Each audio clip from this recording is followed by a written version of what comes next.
to know about when is HER2 low status established, and what should a patient be asking their physician? So yeah, this is important. So every time that we do a biopsy for a breast tumor, what we get back is some key biological features.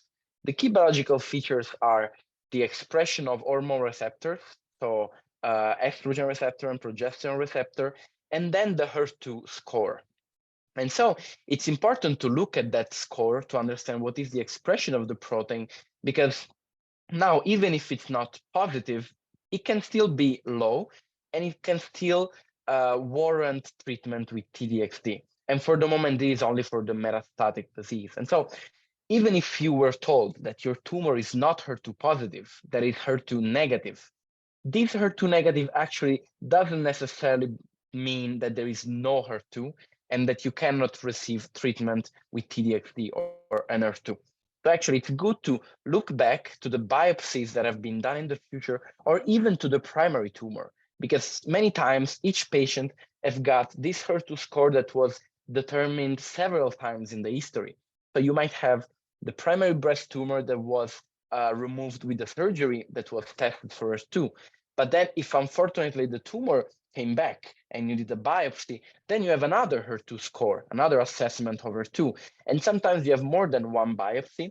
And so it's good to look at HER2 in all of these time points, so in the breast surgery, in the metastatic biopsies, in order to understand if any of this had some HER2 low expression, so a score of 1 plus or 2 plus, even if non-amplified, because this means that the tumor can be called HER2 low today, and it means that there is a drug targeting HER2 that is approved for this tumor. So it's always important to look back to the prior biopsies, to the prior tumor, and to understand if there is this additional drug in the potential opportunity for treatment.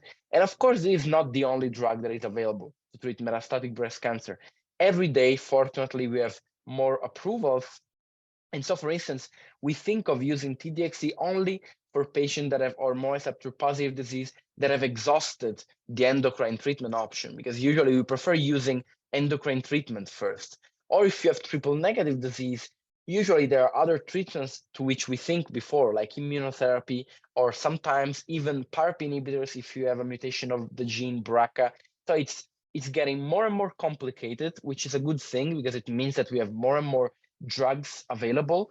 But if you can find this HER2 low expression on any of the prior tumors, there is this additional opportunity for treatment, which we saw that is very effective. It has some major shrinkage in more than 50% of the patient in which it was tested. And so it's very important to look at this HER2 low expressions.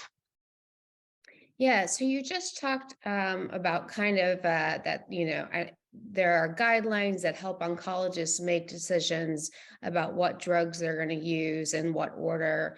And of course, everything is dependent on the individual patient because everybody's different. When it comes to the patient with active brain mets, is there a sense of where in the HER2 low? Is there a sense and I realize that it's hard to sort of guess at this because everybody is so different, but is there a sense of where TDXD fits in for those patients if they have active brain mets?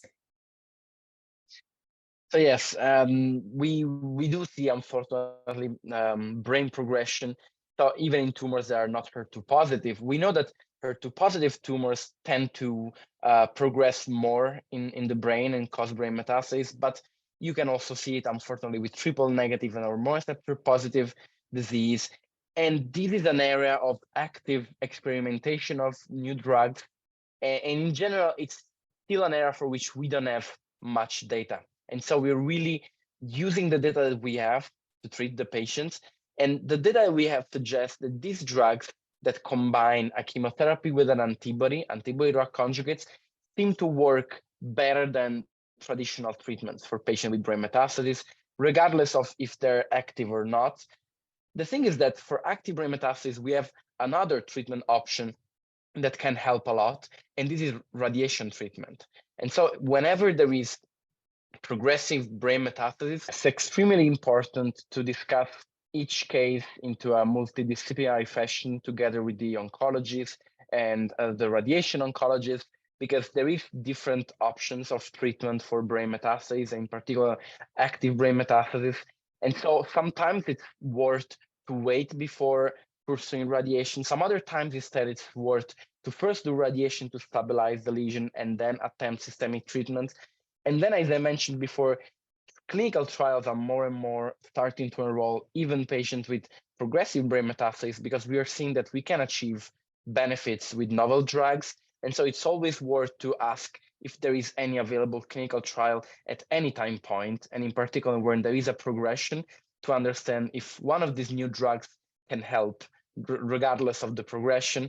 And I would say we are optimistic because we are seeing especially many antibody drug conjugates, many drugs of this class bringing benefits to the patient, and we expect more approvals in the future. So TDXT might be the first of several other drugs that are approved in this field. And so we really hope that we will see an expansion of treatment options for patients with and without brain metastasis.